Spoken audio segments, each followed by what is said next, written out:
Assalamualaikum warahmatullahi wabarakatuh. Salam lestari. Kali ini saya ingin berbagi pengalaman yang terjadi di tahun 2008 bulan Desember.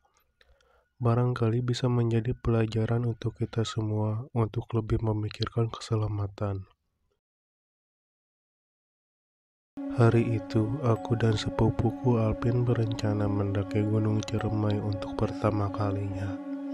Pendakian ini bukanlah menjadi pendakian pertama kami. Sebelumnya, kami pernah mendaki Gunung Salak dan Gunung Sumbi.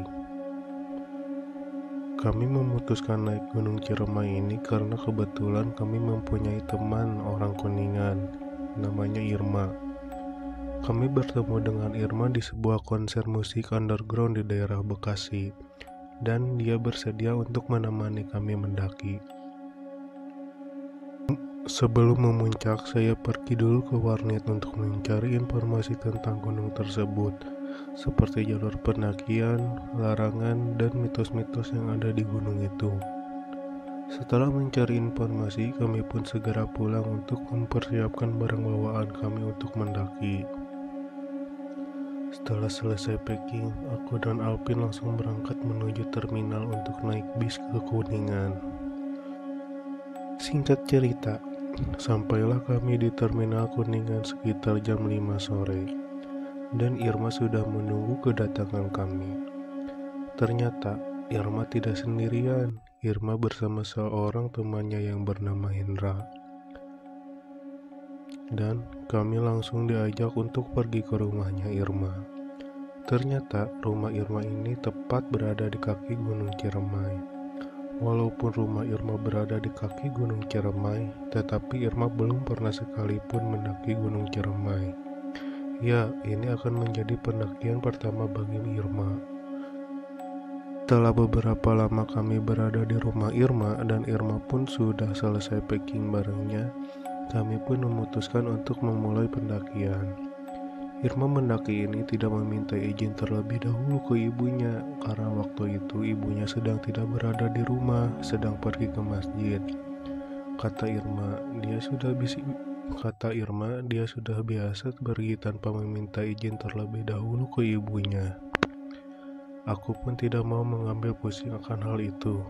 Toh ini juga masih di wilayah rumahnya. Lalu kami pun langsung bergegas untuk pergi ke pos perizinan terdekat. Namun, saat di perjalanan menuju pos, Hendra bilang bahwa tidak perlu ke pos perizinan dengan alasan dia orang kampung di sini. Awalnya, aku dan Alvin tidak setuju dan tetap ingin pergi ke pos perizinan, karena takutnya jika nanti ada kejadian sesuatu saat pendakian, mereka akan susah sendiri. Namun akhirnya aku dan Alvin pun mengalah dan menuruti kemauan Hendra.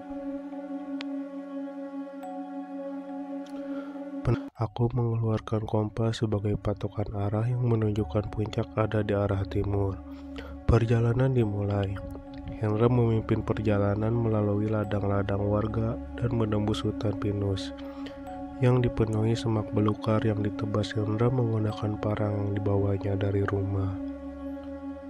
Dan ternyata langsung tembus ke jalur utama via Palutungan tepatnya, sebelum pos 3 Pangguyungan Badak, dan terus mendaki hingga pos 4. Setelah menemukan lahan datar, kami memutuskan membuka tenda di sekitar pos. Setelah ngopi dan makan cemilan, kami memutuskan tidur, tapi karena tenda yang kami bawa hanya cukup untuk 2 orang, akhirnya aku dan Hendra memutuskan tidur di depan tenda. Sial, malam itu mataku belum juga bisa terpejam. Kulihat jam di tanganku menunjukkan pukul 00.30. Aku memutuskan untuk duduk dan menyalakan sebatang rokok. Kulihat Hendra yang sudah masuk ke alam mimpi ditandai dengan dengkurannya. Tiba-tiba suara seperti orang berjalan dari semak-semak di depanku. Tiba-tiba saja, aku jadi merinding, lalu kusorot senter ke arah semak-semak. Dan terlihat sosok seperti nenek-nenek bungkuk mengenakan kebaya berjalan dengan tongkat menuju ke arahku. Langsung kubuang rokok di tanganku dan masuk ke dalam tenda, membangunkan Alvin untuk bertukar posisi. tapi tidak mengatakan kalau aku baru saja melihat nenek-nenek. Pagi pun tiba. Setelah sarapan, kami melanjutkan perjalanan menuju puncak, tapi tak satu pun pendaki yang kami temui. Di sepanjang perjalanan hingga puncak, mungkin karena waktu itu hari kerja. Akhirnya, sekitar 6 jam perjalanan kami tiba di puncak dan tidak ada orang sama sekali. Sekitar setengah jam di puncak barulah ada satu rombongan dari Bandung berjumlah 6 orang yang bergabung bersama kami dan berkenalan. Di tengah obrolan, aku menanyakan keberadaan bunga Edelweiss di gunung ini. Dan setelah dijelaskan, kami pun bergegas pergi menuju ladang Edelweiss sekalian turun. Sampailah kami di ladang Edelweiss. Irma dan Hendra ternyata baru pertama kali melihat bunga itu. Puas berada di ladang Edelweiss, kami kembali melanjutkan perjalanan untuk turun waktu itu sekitar pukul 3 sore. Lalu tibalah kami di persimpangan Ninggarjati dan Palutungan. Kami ambil jalur menuju Palutungan. Hingga hari mulai gelap, kami belum juga menemukan jalur yang sama yang kami lewati kemarin waktu naik. Tapi kami masih belum berpikiran macam-macam karena kami pikir memang jalur utama via Palutungan masih jauh. Akhirnya, sekitar pukul 7 malam, kami memutuskan membuka tenda lalu melanjutkan perjalanan keesokan harinya. Pagi pun tiba. Sekitar pukul 6 pagi, kami mulai melanjutkan perjalanan turun. Hampir 3 jam kami berjalan, tapi belum juga menemukan jalur yang kami lalui waktu naik. Anehnya lagi, ada seekor kadal yang terus mengikuti kami entah sejak kapan. Aku mulai cemas saat itu dan yakin bahwa kami tersesat karena jalur yang kami lewati terputus. Hanya ada semak bekar setinggi 1 meteran di depan kami. Kami pun berhenti dan berunding, apakah akan dilanjutkan terus turun atau kembali ke puncak. Akhirnya, diputuskan kami semua kembali ke puncak. Kadal itu terus mengikuti kami. Karena penasaran, Hendra mencoba mendekati kadal itu dan menyentakkan kaki tepat di depannya. Tapi kadal itu tetap tidak pergi, seolah menantang Hendra. Alvin pun menyarankan kami tetap berjalan tanpa menghiraukan kadal tersebut. Hingga sore hari, kami belum juga keluar dari hutan yang didominasi perpohonan besar itu. Aku pun mencoba mengikat tali rapia biru ke sebuah pohon. Aku selalu membawa tali rapia setiap pergi mendaki sebagai tanda. Dan anehnya, kami selalu kembali melewati tanda yang kupasang tersebut. Ditambah kadal yang masih terus saja mengikuti kami. Hari pun telah gelap. Kami kembali membuka tenda dan membuat santap malam. Untuk persediaan bekal kami masih lumayan banyak, terutama biskuit. Air yang kami bawa masih lumayan banyak, 1 dirigen air 5 liter juga masih utuh. Puas mengisi perut, kami memutuskan untuk tidur. Suasana kali ini begitu hening, tidak ada suara binatang hutan sama sekali seperti biasanya. Hingga tiba-tiba Hendra membangunkan aku karena dia melihat cahaya seperti cahaya senter. Tanpa membangunkan Alvin dan Irma, kami langsung berlari ke arah cahaya yang jaraknya kira-kira 200 meter sambil berteriak sekeras mungkin. Sepertinya mereka tidak mendengar teriakan kami dan terus saja berjalan, tapi kami terus berlari ke arah sumber cahaya. Terbesit sedikit harapan dalam hati untuk keluar dari hutan ini. Bukannya pertolongan yang kami dapat, Hendra justru terperosok jatuh ke dalam lubang sedalam kurang lebih 4 meter. Lebih mengejutkannya lagi, ternyata sekitar 10 meter dari lubang tersebut adalah jurang yang entah berapa puluh meter dalamnya. Dengan kata lain, cahaya panjang mirip sorotan senter itu bukan berasal dari manusia karena melayang melewati jurang. Jika saja Hendra tidak terpelosok ke dalam lubang, mungkin kami berdua sudah masuk ke dalam jurang. Aku segera kembali menuju lubang, di mana Hendra lalu kusorot Hendra dengan senter. Untungnya, dia tidak mengalami cedera serius. Kusuruh dia menunggu sebentar, lalu aku kembali ke tenda untuk membangunkan Alvin dan mengambil tali webbing. Akhirnya Hendra bisa kami angkat naik, tapi sayangnya pinggul Hendra robek sekitar 5 cm. Aku dan Alvin segera merangkul Hendra menuju tenda dan segera mengeluarkan kotak P3K untuk mengobati luka di pinggul Hendra. Belum kelar mengobati luka Hendra, tiba-tiba saja Irma terbangun dan teriak-teriak histeris dengan mata yang melotot. Tapi suaranya terdengar seperti suara nenek-nenek dengan bahasa Kuningan yang menurut Hendra dia bilang, "Mau apa kalian datang ke sini?" Kami bertiga meminta maaf dan meminta agar nenek itu keluar dari tubuh Irma. Tapi Irma tetap saja berteriak sambil sesekali tertawa cekikikan. Kami membaca doa yang kami hafal, tapi tidak menunjukkan perubahan apa-apa. Karena kesal, aku menyuruh Alvin dan Hendra untuk memegang Irma. Dan aku menduduki kedua kaki Irma dan menggigit jempol kaki Irma.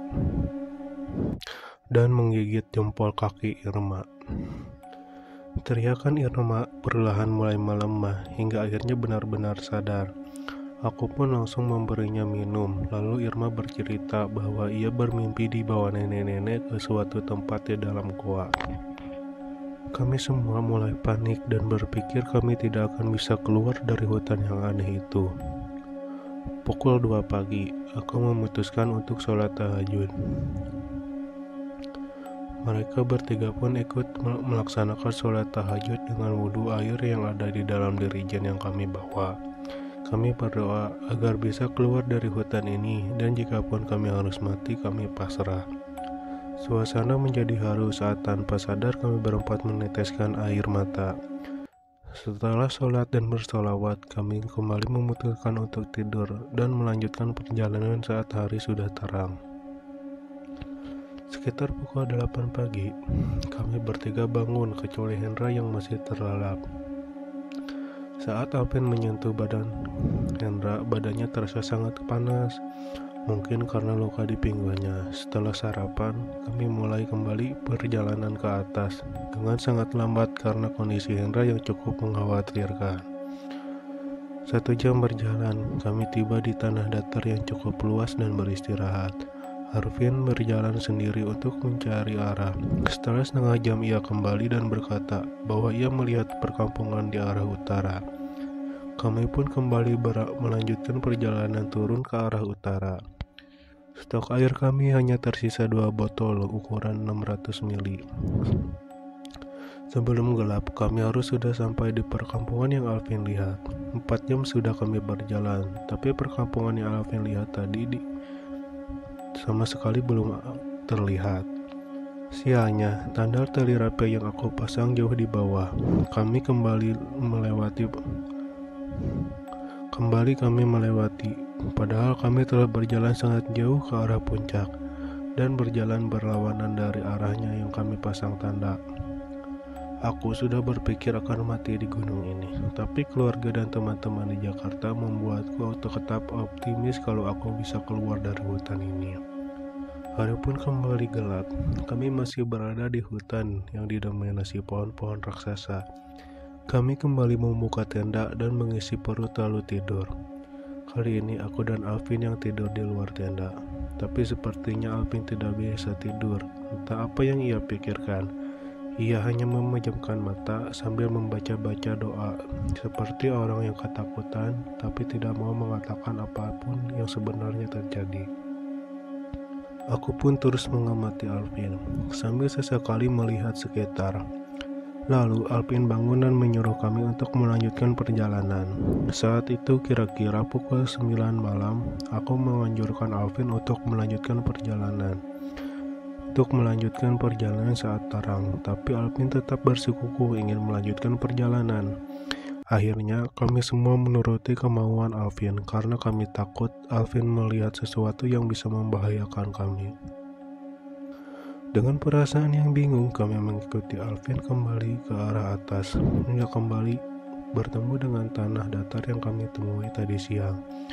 Anehnya, siang tadi kami berjalan sekitar 7 jam dari tanah datar hingga sampai ke tempat kami membuka tenda. Kali ini hanya butuh waktu sekitar 30 menit kami sampai di tempat itu. Kami terus berjalan dari area tanah datar lalu kembali turun ke dalam hutan, tapi kali ini Alpin mengambil arah timur menembus kegelapan. Entah apa saja yang telah kami lewati karena sumber cahaya hanya dari senter yang berada di tangan Alvin. Hingga sekitar 2 jam perjalanan, kami telah keluar dari hutan dan terlihat jelas lampu-lampu dari rumah warga sekitar dari kejauhan. Hingga menemui ladang-ladang warga, Irma pun mengenali daerah tersebut yang tidak jauh dari desanya. Akhirnya, Irma mengambil alih di posisi depan menggantikan Alvin. Akhirnya kami sampai di rumah Irma sekitar pukul 1:30 malam. Kami langsung melakukan sujud syukur di depan rumah Irma dan aku bertanya kepada Alvin dari mana ia langsung tahu jalan pulang.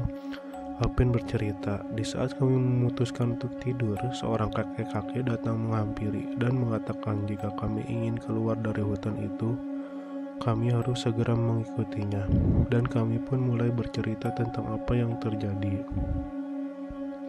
Ternyata sejak awal pendakian, saat memasuki kawasan hutan pinus, Alvin memang sudah merasa diikuti oleh nenek-nenek. Berbeda dengan Irma yang merasa sering melihat sosok hitam berbadan besar dengan mata merah saat tersesat di dalam hutan. Hanya Hendra yang mengaku tidak melihat apa-apa.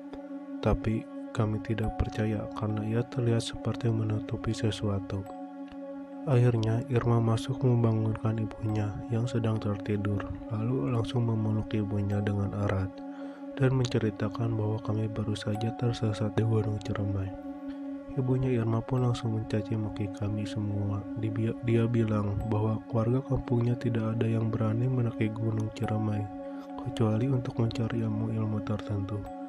Kami bersyukur karena masih bisa kembali dengan selamat dan tidak akan ceroboh lagi mendaki gunung secara ilegal. Sekian dan terima kasih. Wassalamualaikum warahmatullahi wabarakatuh.